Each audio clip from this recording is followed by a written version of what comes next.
Welcome back to another episode of Rob and Amos Ramble. We have another guest with us today. We have who I actually knew as the based zipper wife. Which I'm going to be perfectly honest with you. Almost every time I read that, I read stripper wife. Oh gosh. And I don't know if that's just my kind of male brain. I read slipper, so I'm going to go with slipper? yes. That's your That's my male brain. Oh my goodness. But it's actually sipper wife. And I am kind of curious to know what the meaning is behind that. But Okay. But Leila, am I saying that right? Leila, yes. Yeah, so we have Leila here with us, and we had been interacting a little bit on X. We don't know each other. It's actually the first time we've kind of had any interaction other than the 5 minutes beforehand we hit the record button here. So this is a very organic conversation. And we had a particular topic we'd been talking about that I'm going to let you kind of help me set the stage for, that we were like, hey, we should go on a podcast and talk about this. And then maybe we'll just see where the conversation goes and have some other things that maybe we'll throw in there too, that just would be of interest. And for the people that follow us, the people that follow you, and, you know, maybe where things align, or maybe see things a little bit different, you know, Right. Who knows? It'll go where it goes. Sure. Good. So what do you, I guess before I get rolling, what do people need to know about you? Who are you? What's your purpose being out here on X? And is that the only platform you're on? I'm on YouTube as well. Leila Thomasone, just my full name on there. And yep, I think I got on YouTube before X. I think I got on X in like 2019. And the origin of that is also the origin of Sipper, is like, that's a nod to Scott Adams. Are you familiar with him?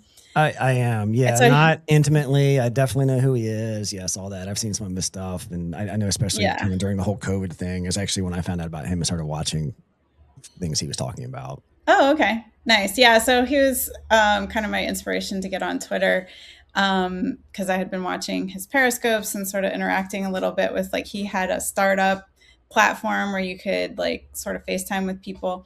And anyway, so Sipper is his like followers, like he does the simultaneous sip, and he just passed away. So right. So everybody's like, okay, how do we carry on his legacy? And I was like, well, let's, you know, identify each other with, you know, kind of like the bow tied handle, you know, how all the bow tied people network. And I was like, yeah, we can network. What does that mean, by the way? I've seen that and I'm completely out of the loop. What does that mean, bow tie?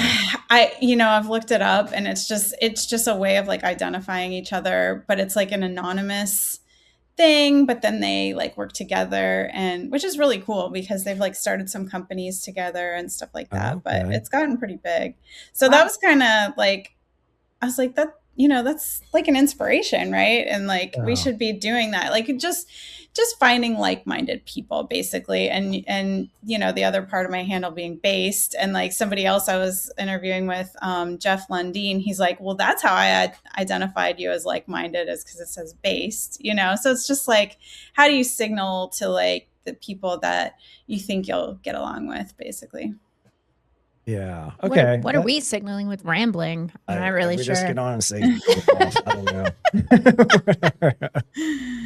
Yeah. Interesting. Yeah. This is whole kind of like subculture and language and things I didn't even really realize was going on. Wow. So that's some good information for me to know, I guess. But it kind of ties in also to like my background, because Scott Adams is like a systems thinker, as well as like hypnosis being a big theme. He uses hypnosis to talk about like persuasion and relationships, essentially, because, you know, whenever you're communicating with somebody, you're persuading them, and your mind is involved, and you're I'm blanking, like your nervous system, I guess is the word I'm looking for. And you asked like, what's a calibration specialist? And like my background is like that I had a really bad first marriage. And I feel like just the whole time I was like out of alignment with myself, right? Like I couldn't even tell you, you know, like what I wanted in life. And then when that went south, which it kind of always was south, but like he left abruptly, and like, you know, had been cheating and deceiving me, and I just felt like my whole, like I had no center, I had no like grounding. I was just floating. And it took a really long time to kind of come back to who am I and what do I want? And and just so much of that process was getting back in touch with what am I actually like feeling in the world and in my body, and I think that's kind of like a big part of the work that I do with my clients is just recentering and being more aware of, what is happening with your emotions, with your thoughts, how you can sort of detach from your thoughts, which are the ones you want to attach to, which are the ones you want to distance yourself from, and when you're creating like healthier habits and things like that. So I think a lot of that like all comes together with being in alignment with yourself and just like knowing what truth is, right? Like like how do I know what I want or what I enjoy, or like who I get along with, who do I want to be with? It's like there's signs and like signals that like your body and your nervous system and you're perceiving with your senses, but how do you listen to them? And I think I had really just like lost my way on all of that and gone so far off track that it took a lot of work to get back on track. And but in the process I was like, so I had two girls, I had two daughters. At the time they were about like 5 and 8 or something like that, and realizing that I needed to have a good relationship to model for them. And that wasn't, so it was like just staying perpetually single or like swearing off any relationship wasn't going to do the job. It wasn't going to be sufficient for raising them properly and giving them a good example. I couldn't like send them out into the world to figure out something that I hadn't figured out myself. So that's when I kind of just really like changed my life around and decided that that relationships and like a healthy marriage were something I could learn. Like I felt like there was so much I had done wrong and made bad decisions in my life, but I was pretty smart. I could learn things, right? Like anything else in life I could learn. I'm like, why can't I learn this? And I felt like when you would, talk to people or try to figure out how to get into a healthy marriage, that they couldn't really tell you how they did it. And so I was like, all right, well, I guess I'm starting from scratch and I'm just going to figure this out. And so like, I, went through the whole process, and I had a dating coach who is Noah Ravoy that we interacted with. And that's when I posted that little graphic of like, here you are like in life and you're single and you're trying to choose a partner, right? Like, let's say me back in my 20s when I met my ex, and it's like, your whole future is this unknown, but all is like what's already happened and where you are at that time. And I couldn't visualize from there that the right person, the right marriage for me could really improve my life in the future, and that improvement would compound over time. And the wrong choice of a spouse would then degrade and, destroy my life in so many ways. Like, and that wouldn't even end like when the marriage ended either. And so that's what the little graphic was that I've been trying to like get out into the world for a long time. And I finally like put it into AI and got ChatGPT to spit it out for me. And it was just like that compounding difference between having the right partner and synergy versus a really destructive relationship that you can't really see how big of a difference that is when you first make that choice. But it's 10, 20, 30 years down the road when the difference is huge. Sure. Right? Does that make sense? It does. Oh, yeah. And I think that kind of dovetails nicely into our original kind of thing that stoked this when I have this conversation, right? Because I just don't see it. You don't know what you don't know, I guess, at the time, right? So like, I guess what if pushback we want to call it that is, how do you know that the person you're getting involved with, what they're going to be 10, 20, 30 years from now? And I think just thinking back to our own personal situation, I mean, we went to high school prom together, right?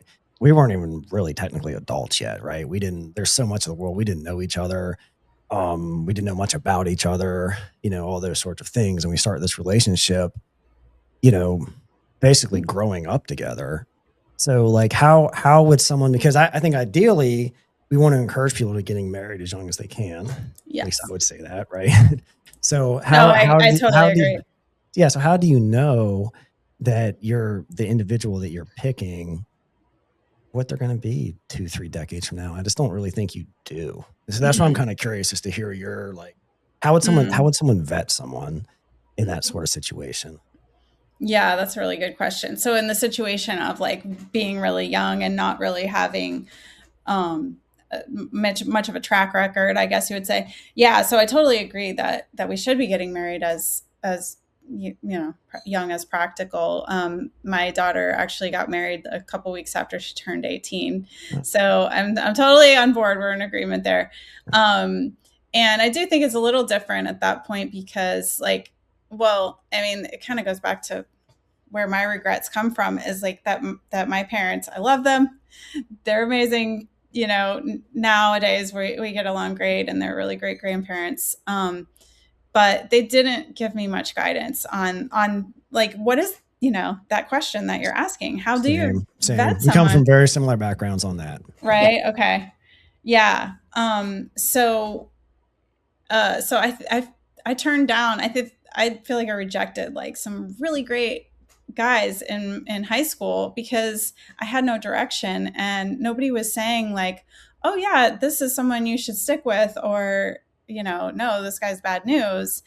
And so I remember kind of some just offhand comments or just the very slightest like signals I was trying to pick up on that sent me in the wrong direction, and that's not to say that I wish I had married any of those guys, because I'm really glad I married my husband now and I'm really glad I had my daughters, but I am trying to take the lesson forward of like, how do we teach kids? And I think it starts super young. How do we teach, teenagers how they should be vetting? And it's not on them to vet, really. It's on the parents, I think, to a great degree. And what I did with my older daughter was our rules were, well, with both my daughters, the rules are that we don't have boys as friends. Like obviously you can talk to them at school or whatever, but you don't need to be texting and calling and talking to them because you're just friends, right? Like that, we know that doesn't work. And so that was one of them. And then it was, you don't like text or call them first. You let them like ask you out. And then when they ask you out, they're going to come to the door. They're going to meet your parents and they're going to, pick you up and take you on the date. And I'm going to ask them like, what's your intentions? Like what's the goal here? And I did. And that worked out really well for my daughter and son-in-law. So, and, we were kind of in a rural area. Like, I think, different places have different cultures to some degree, but I was really pleasantly surprised that the young men in my daughter's high school seemed really oriented towards, if this girl's great, I want to marry her, and they weren't just trying to play the field necessarily. And it was a lot of the girls that were getting the message that, no, you're not getting serious until after you graduate college, and you're going to go away to college, and you're not going to, you say getting that message, getting it from their parents. Yeah. Yeah. I mean, the parents would just openly talk about like, they need to lose their virginity before they go to college, and just, oh wow. Yeah, it was a little disappointing. But I think some of those just like kind of common sense rules about dating that, it used to be common sense, but but when you're the parent, then, and you guys are grandparents now, right? Like, what did you do? How did you guide and teach? How did we guide and teach? Our middle child is a girl, and Rob told the kids, I think half jokingly, they weren't allowed to date until they were like 18. Is that what you said? Yeah, something. And so she kind of used that as a barrier to anybody that came onto her that she didn't want to interact with. I'm not allowed to date. Yeah. Until she found somebody she did want to date, and then she didn't bring that up. Nice. Yeah, that's a great one to use. Use me as an excuse. Like, tell them you got to go home. Like, tell them I'm not allowed to talk on the phone or whatever. Yeah, I mean, I think fathers need to be very protective of their daughters. It's just the reality. You'd like to think that there's a lot of great guys out there, and there are some great guys out there, but there's also a lot of not so great guys out there, and it's tricky, right? It's the real world. And it's not always kind of neat and tidy as we'd like it to be. And especially with our daughters, I've always just had no filter about the questions I ask them regarding their relationships. And as such, they're pretty open and honest with me. I mean, not 100%, as I don't think any child at the younger age has realized they can be 100% open and honest yet. But that's worked pretty well for us. Mm-hmm. Yeah. I kind of like Avis in that role just because it's easier for them to talk to their mother, right? And versus our son, which probably, is kind of different. He and I have more of those kind of real heart-to-heart discussions versus, the kind of things he might talk about with his mother. Yeah. And, but I think that's, that's part of like why ideally we want families to stay together. Just thinking of it because different kids need their parents for different reasons and different roles. And, for sure, when that gets broken up, it causes problems. For sure. Yeah. So I guess I took when you first commented saying like about, I took your comment differently. I thought you were saying like, from the sense of like whoever you married, like, well, in my case, because I married my husband later, that like I shouldn't regret, the mistakes originally that led me to him eventually later. If I thought that's where you're going with that. No, I don't think that's where I was going. Yeah, more was just kind of pushing back on, or not even really pushing back. I just more, you may have picked up, maybe you've been following our account long enough. I mean, I get great joy out of kind of trying to have these really difficult conversations. Sometimes they make people very angry.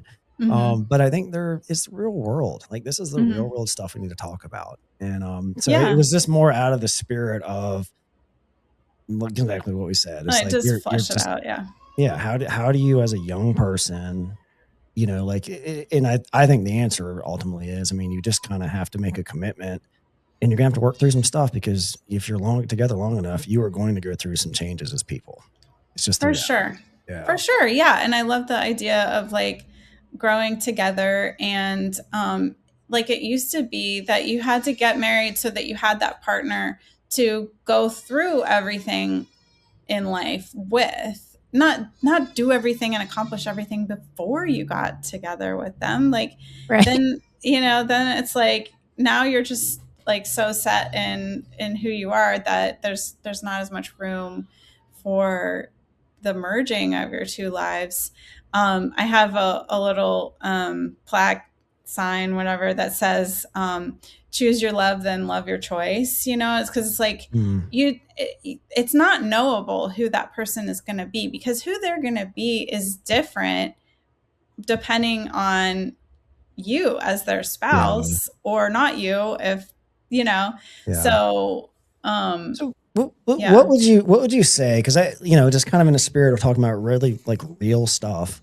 I'm sure you see it. I see it. I mean, a lot of men will get out there and they get into this relationship. They get into some marriage and, 10, 15 years down the road or a couple kids or whatever. And they're like, my wife's overweight. Her libido is in the toilet. Like, this is not the person I married.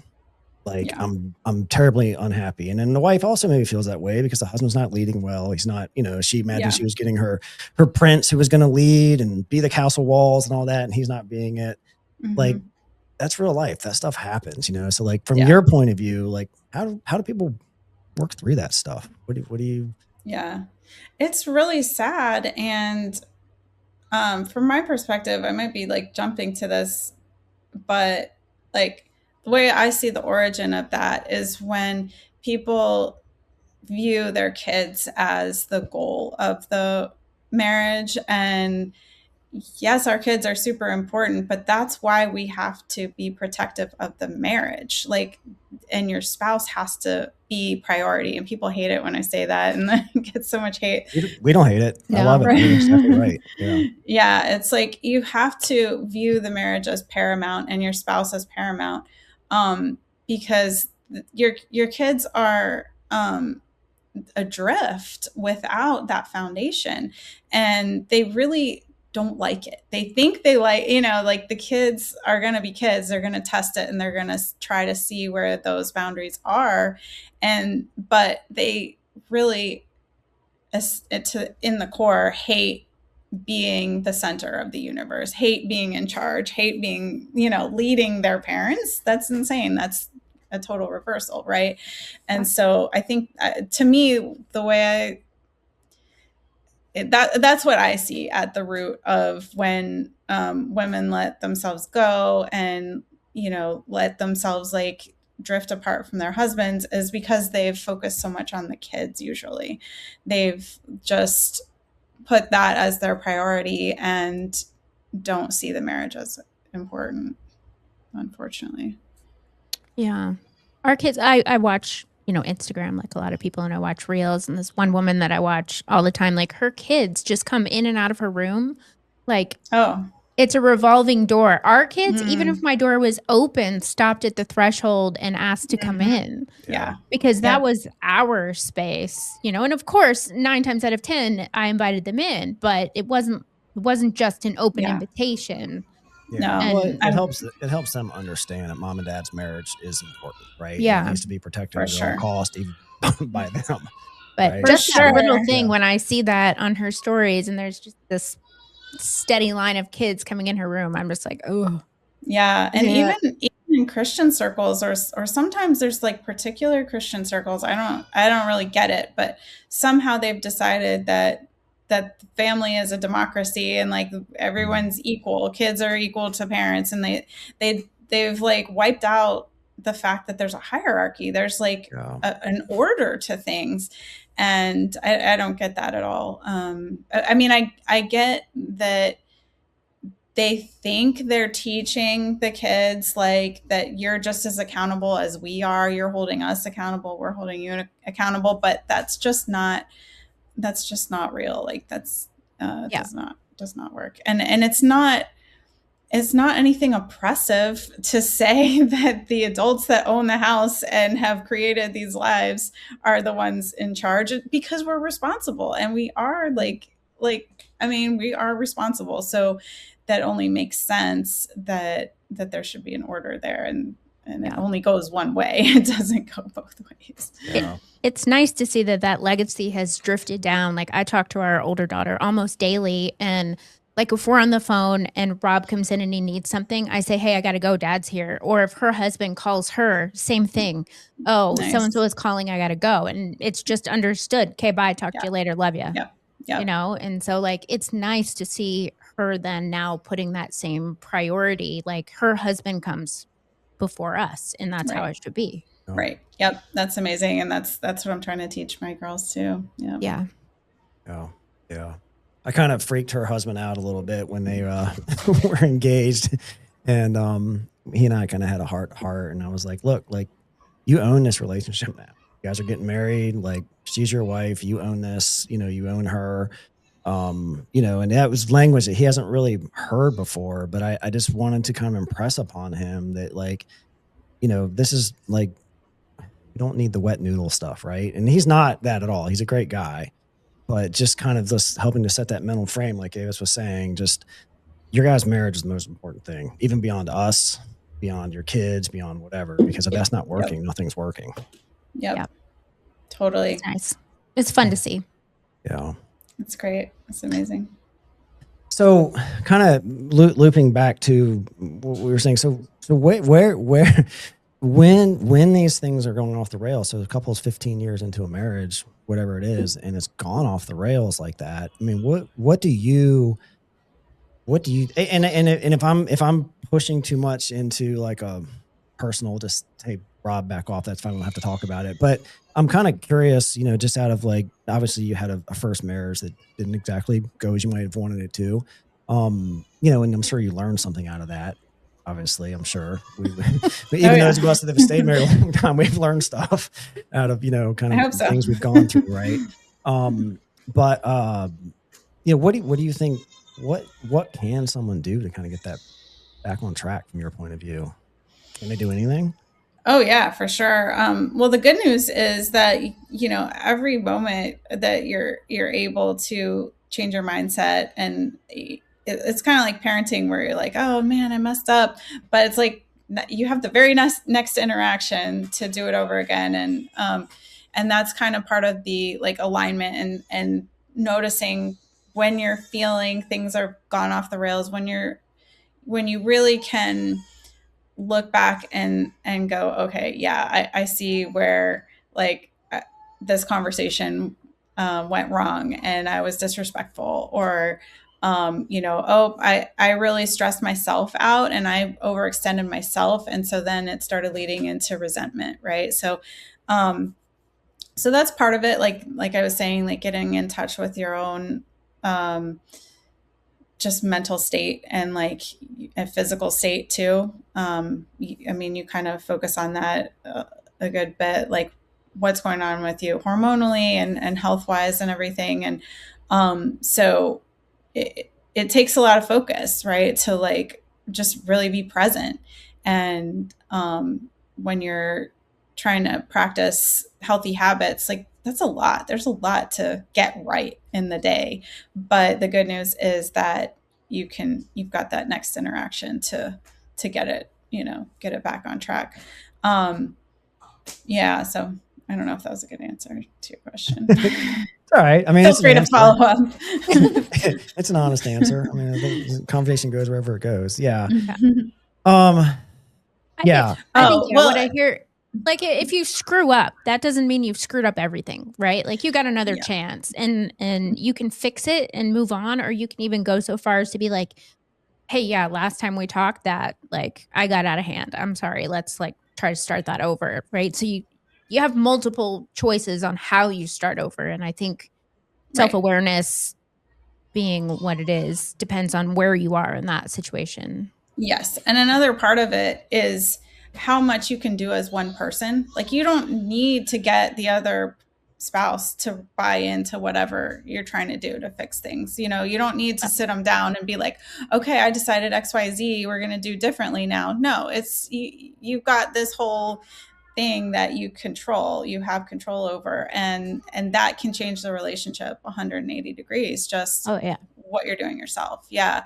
And I think a lot of women are really surprised at how quick men are to their husbands are to like forgive and forget and move on, if that pattern has changed. Like Yeah. when they see a change in you, it's like, okay, cool, we're good, We call Yeah. that the crazy cycle, right? Like I'm doing this because you're doing that, but you're doing that because I'm doing this. So somebody has to stop the circle. Yeah. Right. Yeah. And whoever's got the, wherewithal to see it for what it is, they can take control and take ownership I, of that.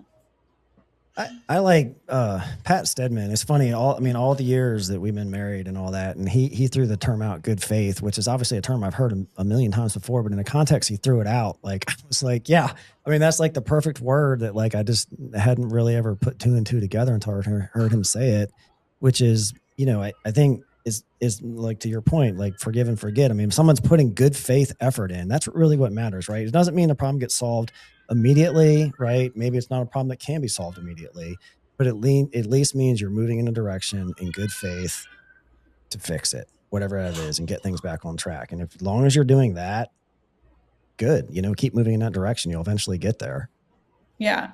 And not every spouse like is going to forgive and forget, and so a lot of wives, at least that I talk to, but husbands too, they aren't sure if their spouse is acting in good faith, right? Like they don't know if it's worth it to really put in the effort. And like, why would I be the better person if they're never going to change, right? And but I think Pat and other people and myself will say, well, whatever you're doing to improve yourself now, it's either going to improve the marriage or it's going to improve you and your chances for whatever happens in the future. If your spouse just completely rejects any good faith efforts for improvement, then that's your answer, you know, and you couldn't have changed that anyway. But at least you've done your best to, you've put in your best. And if you never did that, then how do you know? Right. Yeah. Great point. Yeah. Mm-hmm. Yeah. So let me shift gears a little bit, and I want to ask you. So one of the things that was very curious. I don't know if that's the right word for me or not, but we hear a lot about age gap relationships. Oh yeah. And almost exclusively, at least maybe just my bias and what gets fed to me in my algorithms and those sorts of things and what I hear about, and even our personal lives. Like I think of all the age gap relationships we know of, it's an older man with a younger woman, but you're in a relationship where you're actually with a younger guy. And I don't know what that age gap is, but I'm just curious to hear about kind of how that transpired. Like what are the different dynamics at play, and all that sort of stuff. Sure. I mean, I think there's different ways to look at it, but my husband's 10 years younger than me. I was 39 when I met him and he was 29. And right away, like I honestly, I thought he was in college. And so when I first saw him not approaching me, but just like coming into view, and I was like, oh, I can't be caught staring at a college kid. So I like immediately averted my eyes. And so that was the first view he got of me was looking away so that he wouldn't catch me staring. And then he walked up and introduced himself, and I was like, well, I got a 10-year-old, like you need to know some things here. And he wasn't fazed by it. I think he's a little bit of an old soul, that he's just kind of always been like a grumpy old man, even when he was like, 6 years old. But that's, I don't know if you want to expand it and like take some larger lesson from it. Like, I think I obviously had a first marriage that was toxic and set me back like a lot of years. Was that marriage? Were you approximately the same age, or this was? No, he was 20 years older than me. Okay. So they like exactly the opposite. Okay. Well, yeah, I mean, yes and no. And not that my husband's anything like him, but I did go through. Well, I just meant in terms of like you're with a very much older man, right? Now you're with a no, man. Yes, yeah, exactly. Yeah, and that was part of the issue was he lied about his age when I met my ex, not my husband. Yeah, he was like in denial about, and maybe that's me now. Maybe I'm in denial about my age now, but.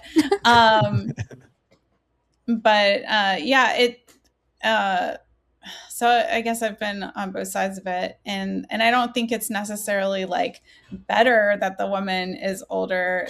I don't, I'm not trying to tell people that, but like I do work with and talk to a lot of women who are on their like second stage of life where there was a divorce, or a lot of people just have never had a relationship, and make it into their 30s or 40s and don't even have that experience to go off of.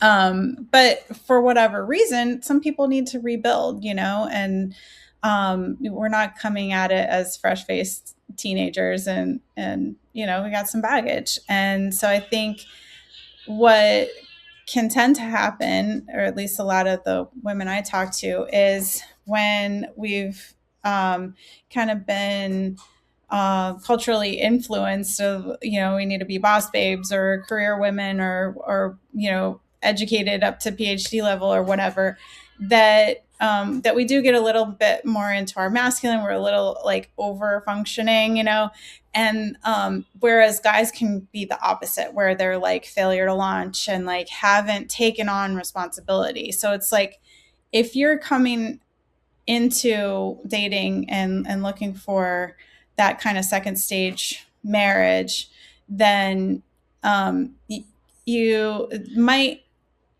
like, it kind of makes sense that you would be dating someone who's also has some baggage, right? Like, or like, you know, they've had to rebuild their life for some reason too. And so, yeah. So anyway, I think that happens sometimes, that guys, I don't know. In my experience, it didn't seem like it was a big deal to them if the woman was Did you older. have any, how do I want to ask this question? So, you know, I see men in, you know, especially kind of maybe the red pill-ish kind of space, you know, talking about, you know, for a younger man, there's a lot of kind of divorced, you know, still hot 35 to 45-year-old women out there that are great just to have a fun time with until you kind of find whatever it is you're looking for to settle down with. You know, so when, I mean, was any of that like a concern for you kind of moving into this with him? Like, is this guy really after like a long-term relationship, or am I just something fun to do in the meantime until the next best thing comes along?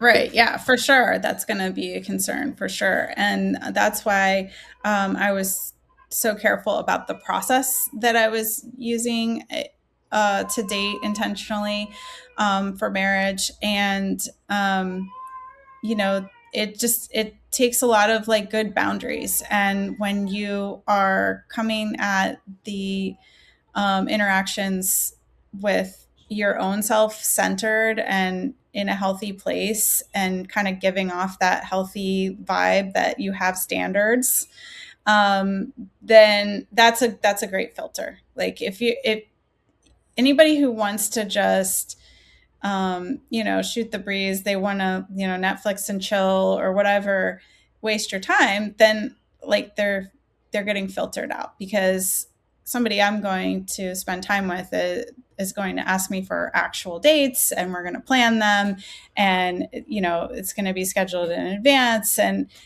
like it's just, that's just the nature of the process that I'm using to date intentionally. And so that's kind of what I teach, is like, it's almost like building that moat around the castle for yourself, that the knight has to get over, that he's, you know, if he's looking for the easiest way, I guess, then you're just not going to be that. And then there's not really any risk for you, you know? Yeah. So you have a set of standards and you make that clear. Right. Yeah, mostly just through what you're entertaining, you know, mostly just through who you respond to and who you don't respond to. And it's not, are they in the right place in life, or do they look right, or do they, you know, pay a lot for dinner? That's not it. It's how are they interacting with you? Are they asking for dates respectfully? And, you know, they send off, they give signals of what they're looking for. Sure. If that makes sense. Yeah. What would you say to women that are, because one of the things, again, and I'm gonna make it clear, I'm not like a big red pill guy. This is just something we actually started to get some exposure to when we started this project here on X. But I have found just a lot of what they talk about to kind of be like, yeah, I've observed that too, and I've seen that, and yeah, that kind of makes sense. I don't always like the prescriptions that they come out of it if you just look at it as data and then they come up with prescriptions. Right. But you know, how do you? I forgot what I was going to ask. I don't know. It always makes me nervous. Where are you going? If a question needs an introduction like that, get nervous. What's going on in this long dialogue here, and I completely forgot the question. Dating, boundaries, red pill. Yeah, like what is? We're trying to help you out. Yeah. I'm getting old. What are you gonna do? Basically, I guess the thing what I was trying to say is, men are being told that there are women out there that are kind of putting the brakes on sex and all these other things and having standards. and they're like, well, you're marriage material, but I'm going to go sleep with these other 3 guys in the meantime who are not marriage material. They're just for fun while I'm making you wait. And women do this. I'm not saying all women do this, obviously, by any means, but it is a thing that women do. I mean, what would you say to those women? You know, I mean, to me, I kind of feel like they're ultimately shooting themselves in the foot, but. Oh yeah, for sure. Yeah. I mean, I'm really a big fan of like judging, interactions and behavior in the moment, in the present, and like not so much worrying about, I mean, not that the past isn't important, it is, but can you tell from interacting with someone now whether they've learned from those mistakes or not? And if somebody is repeating those mistakes in the present, then they have not learned. And yeah, that's not, you really have to begin the way you want to go on in relationships, right? So like if you're beginning a relationship sleeping with someone else, then like you're setting yourself up for major toxicity. I don't know if that. Yeah, that, I mean, that doesn't, like, I would definitely advise against it if someone was asking me, for sure. Yeah. But I mean, what do you think is behind the psychology of women doing it, though? I mean, I know the red pill kind of has their answers to it. Like, to me, that's kind of the more interesting question is like, why are you doing this? Like, what is the, and how can men combat it? Because it also, like, if you're ending up with a woman that's kind of doing that, like, you don't want to be the guy that ends up marrying her because you weren't really the first choice, is what they'll like to say, right? You were the beta provider, but you weren't the first choice. And how do men kind of combat that? Especially like if you're a man, you are looking for marriage, you're looking for those things, you're kind of do the right thing, whatever that means. But just trying to understand how you would vet a woman that you're dating to understand if that's going on or not, and how she views you, if that makes sense. Yeah, and men need to have their own standards too. And I think maybe my husband would be a better one to ask that, but yeah, if he's tolerating that kind of behavior and he's like allowing her to see him in that beta provider frame, then he's setting himself up for that thing that he's scared of happening. As I'm asking the question here, I think it's becoming more clear what I'm trying to maybe ask, which is, should a woman, married, not married, right? Meaning like jump into a sexual relationship with a guy that she has interest in marrying, and maybe he has interest in marrying her like right away? Like, should that be a thing, or should it wait? Because I think, just again, and maybe I misunderstand the red pill on this point, but I think, kind of what they pick at and say is, well, if she's making you wait for sex, there's a reason for that, right? And that's a big red flag. So, and what would they say about the woman that jumps right into a sexual relationship with them? Oh, she's a slut, or she's a whatever, right? Yeah, sure. So they're not going to marry her either, right? Right. It's that's why I say it's kind of one of those like tough questions. Like, really, what is the right answer there? Because, well, I think don't date a red pill guy. For starters. No, I mean, if he's having those like mental conflicts over it, he hasn't really mastered himself, I think. But no, I definitely not suggest jumping into a sexual relationship right away. But that's where I want women to check in with themselves and be aligned with themselves, because I'm not going to tell them what their standards should be. I want them to picture it and go, are you going to feel good if this happens, or this happens? Or how are you going to feel if this happens? And, so they pick their own standards. And sometimes it's like, I want to be engaged first. Or sometimes it's like, no, I'm not going to wait for engagement, but I want to know that we're on our way and we've at least talked about it, or something like that. And I mean, they're trying to guard their hearts. You kind of asked like, what's behind that behavior. And I think that could be part of it. Like, I can't really see like going off and sleeping with other guys at the same time as making another guy wait that you actually want to be with. Like, I I'm having a hard time putting myself into that mindset. But I do think in general, women getting sexual prematurely is a bid for acceptance and commitment. Like they're trying to earn their way into commitment, which is just generally not going to happen. You know, it's like, do we have that foundation for a real relationship before we get into all the sexual chemistry and cocktail of hormones, and so it makes a lot of sense, to wait in a lot of ways. And I do like what Pat Stedman has to say on that, because he's definitely not one to encourage guys to be the doormat, Sure. Yeah. But at the same time, if you are really meant to be together, like it's okay to like make sure it's really right before going that direction with the relationship. What do you consider yourself Christian? Yeah. Yeah. Mm-hmm. I mean, so what would you say? I mean, because I think ideally under Christian beliefs, you shouldn't be having sex before marriage. Yeah. Is it the reality? I mean, in today's modern dating and rarely. Yeah.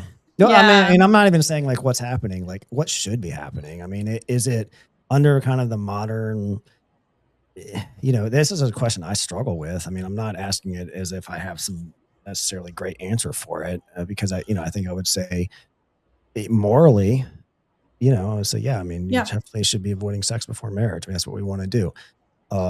It doesn't seem like that's the reality. And sometimes even doing so is detrimental to the relationship in the long term. Yeah, I mean, 30 plus years in, sex is what we've come to super understand, very important to the health of the marriage. Well, like, what if they're bad at it? Yeah. Can they learn to be better? Yeah. I sure you find out so. there's not really, but is that connection really there and all that sort of stuff? And I think these, again, those like one of the tough questions I like to pick at, because it's like, there's some sect of Christian Twitter that, or X, that like mostly seems to be more Catholics. I don't know if you're Catholic or not. I'm not sure what you know as. I mean, I was brought up Catholic. But. Okay. It seems to be more Catholics, but it's just like, man, this vitriol of like, you're talking about the real world and what people are actually going through and all this. And it's like, oh my God, you're not a Christian. You're a hateful sinner, whatever. Pagan, heathen. Heathen, whatever. And it's like, yeah, but this is the real world of what's going on. And I'm not saying these are easy things to deal with, but it's just reality. So what is the reality answer? Yeah. Well, I mean, there's been shotgun weddings forever. And like, if I like to think about how like things used to be, right? Like it used to be like you would not be alone with someone of the opposite sex because it's going to happen. Like, and you need to know that that's the inevitable outcome, right? And it's not that you can't control yourself, it's that you control the situations you get yourself into to safeguard against issues, things like that. And so chaperoning or like to become one, right? So like even if it like you're going to get married and supposedly you're supposed to wait for the wedding day, but you do it before then. Well, you just got married earlier, right? Like you just made to become one, and that happened sooner. And like that, so that used to be the thing that like, if people were together, even at a young age, like they had to get married, right? Like they just had to, and you've just made your choice. Like that's who you chose. And so, yeah, I mean, there's redemption. Like I always believe in like, you can change your life and everything. But yeah, ideally, like that's what God said, right? That you're merging two lives, and that's what physical intimacy is, that's what it's doing. So you kind of have to take it seriously. What was that post on X? I don't know, in the last couple of days where they said most wives on their wedding day are too tired to actually have sex. Oh, I saw Pat had posted something Was about that Pat that posted Yeah, I don't that? know. And then he was in there with his, I had 25 shots my wedding day and we still managed to make it happen. I saw, mean- I saw there was a poll in like a Vanity Fair kind of magazine or something. I was like, well, how are you going to end your wedding night? And sex wasn't on the list. I think that's where that started from, right? Yeah. Incredible. Yeah. No, Yeah, that's really sad. And I've seen, I know that there are people who wait for marriage, that they have their own issues. But then, people who don't wait for marriage, they have different issues. Right. And so like, you kind of got to know what you're setting yourself up for, I guess. Yeah. Can I ask you another tough question? Sure. Yeah, sorry. You don't have to apologize. Well, I mean, I just think this stuff is important as people are thinking about through this stuff, right? And one of the things that Avis and I have said, I mean, we've had this discussion about the age gap thing many times, and like we kick it around with the pluses and the minuses and all this, and kind of where we usually end up is we're like, hey, probably the ideal is, a man 10 years older than is where she and I keep personally coming back to, is like, I just think it's kind of the optimal thing. And it's not us at all. We're like 8 months apart, right? So this is not coming out of like, hey, this is what we're doing. This is what we think is what you should be doing too. So, and you're the inverse of that, right? Mm-hmm. But a big part of the reason that we say that is, and this has become especially apparent to me as we've aged, is that just physically, it's not as easy for Avis to keep up with me. Like I'm easily a good, I don't know, I don't know, I say a decade, but like just in terms of, she has to work a heck of a lot harder just to kind of keep up with me day to day than she might otherwise if she was 10 years younger or something like that. And it's a lot of stress and pressure on her. Maybe that's the wrong word. I mean, she does it because she wants to be a good wife, all those other things. But I think the reality is like women are just, they don't age physically as well as men in some cases, unless they're being very, very intentional about it. So kind of setting the stage to ask you, kind of being the inverse of that. I mean, is this like, what's your view of that? Because you've kind of got the whole other thing going, where if what I'm saying is true, physically there may become a point where you're 20 years older than your husband rather than 10. And what does that mean?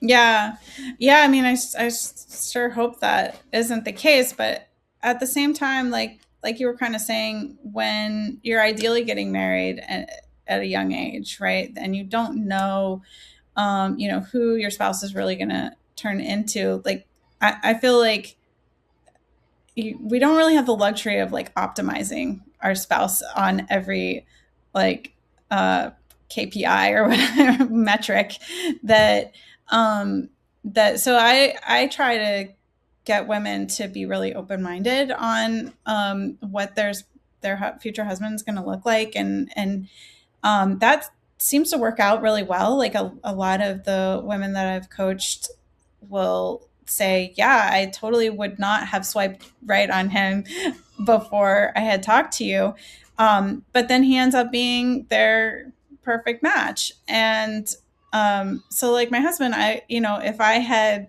heard this podcast and heard that, my husband needs to be 10 years older than me, then I wouldn't have, gone out with him. Right. Yeah.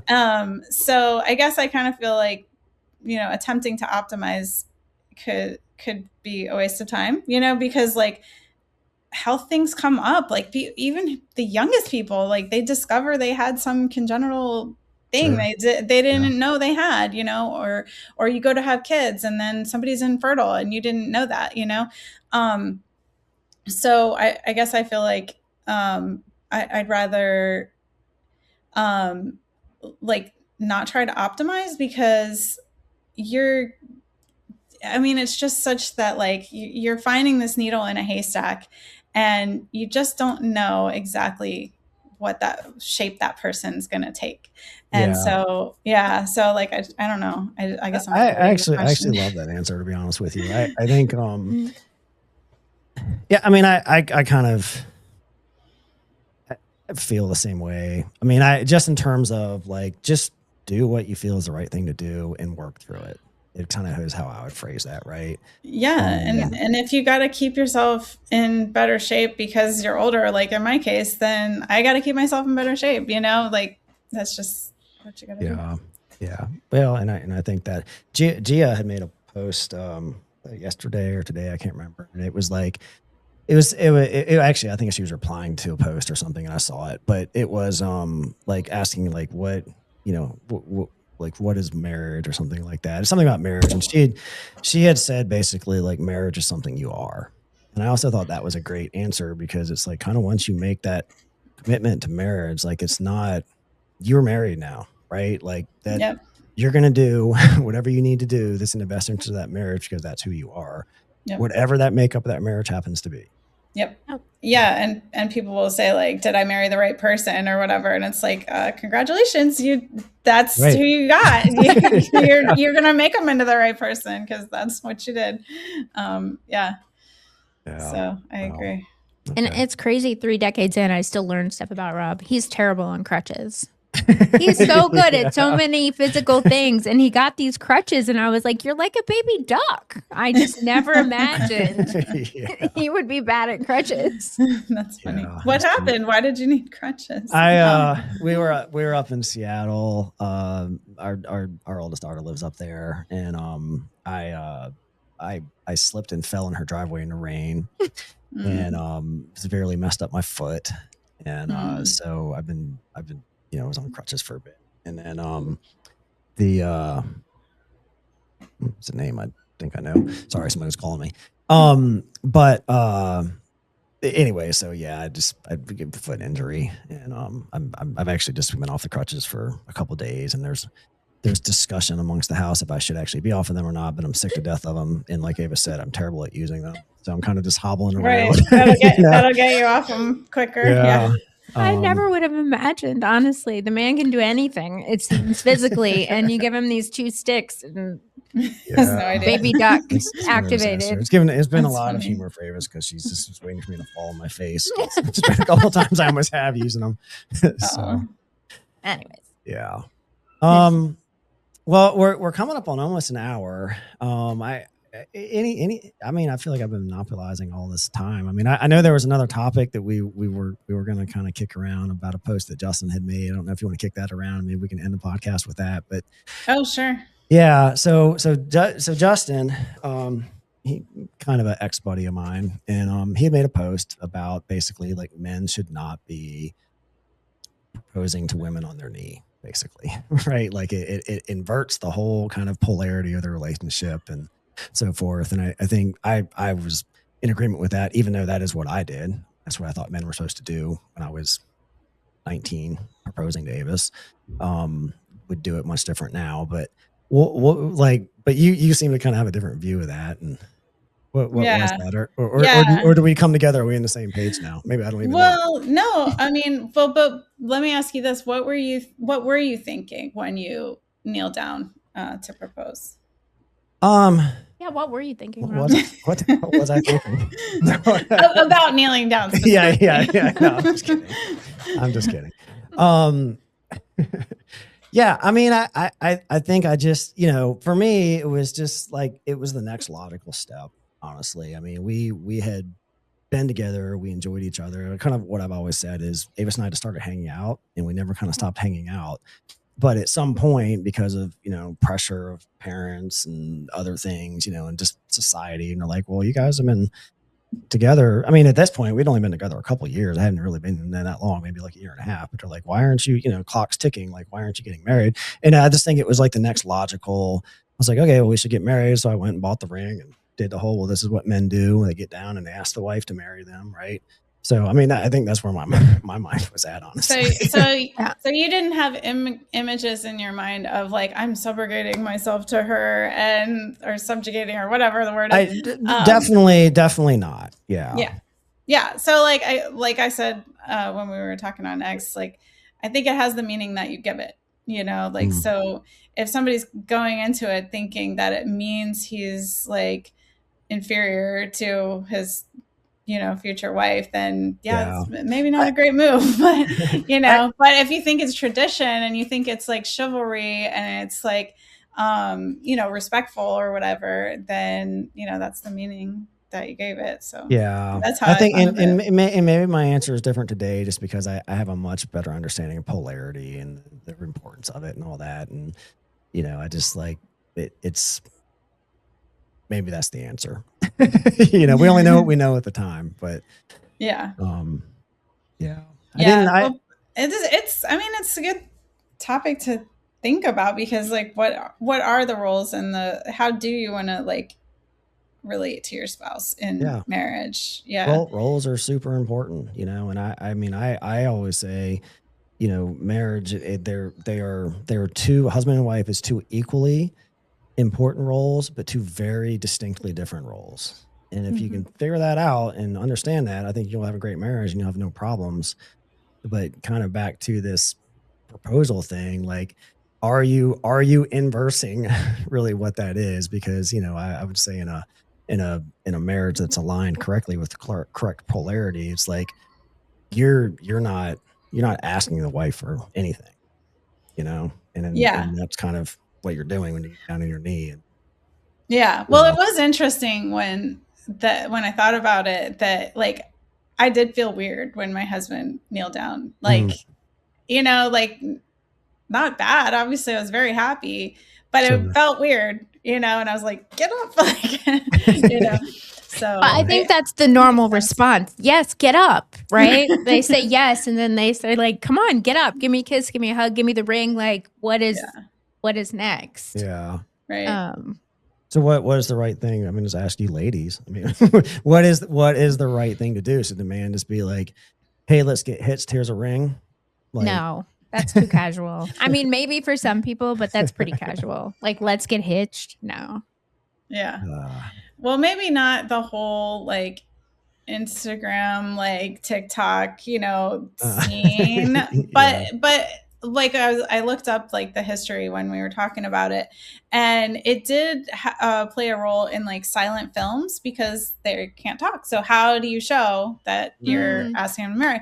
So it's like, it's a gesture, like it's something that it's a visual cue that people understand that that's what's happening. So, if you're not going to do that, and that's tradition, then you kind of got to put something else in there. Like, how would you signal there's this big thing happening, because everybody recognizes it, everybody sees it. Like, that's really interesting. I saw the De Beers comment and about it, with the diamonds and the business aspect. Yeah. I hadn't heard the silent film side of this. First time I'm hearing that. That's and my husband proposed at the end of a Spartan race, and so like everybody saw, and there's professional photographers, and like everybody clapped. Is that something you all did together? Were you Spartan?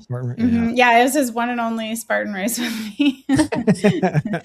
He has like bad knees from wrestling, so it's like running through mud is like not the best idea. Yeah. We have some friends that are into that Spartan stuff, but I mean, you've seen it go down in a restaurant before, and it's like, oh look, he's posing, right? Like, you're right. It is that visual traditional cue. But other than that, like, I don't know. You see people like hide it in chocolate desserts or stuff like that. It's the presentation of the ring. I think that's what it boils down to. Yeah. What was the thing I just saw recently? Like I'm sure it was completely fake, but like the girl actually ate the ring or something, right? It was like in some. Yeah, that's in some rom-coms that happen. But I don't know. Could you accidentally eat a ring? I don't know. Yeah. That's a hard ask. Cool. Well, any closing comments, questions, anything you want to talk about before we wrap this thing up? No, I mean, I think you guys are doing a great thing on X, and I love that you're showing off, what a healthy marriage looks like, and how to, stay on fire and having fun. So I appreciate you doing that. I appreciate that. Yeah. And I know there's other folks out there that feel the same as you do about it. And there's other folks that are like, you guys, please get the fuck off of X. I hate what you're doing. We have that too. Well, if you don't have any haters, you're not doing it right. You're not doing it right. Yeah. That's right. So, all right, cool. Well, thank you again for your time. Just one more time, just for people that made it this long. How do people find you? They want to get some help from you, that sort of thing. How do they do that? Yeah, I'm on X as @Limitless Leila, and I'm on YouTube at Leila Thomasone. It's a lot to spell, but if you get a couple of the letters right, you might find me. I have like a whole, link tree in my profile if you want to get a hold of me, and I'd be glad to help out. Awesome. Good stuff. Thank you so much for joining us, and we'll Thank see you you. around X for sure. Thank Thanks. you. Bye.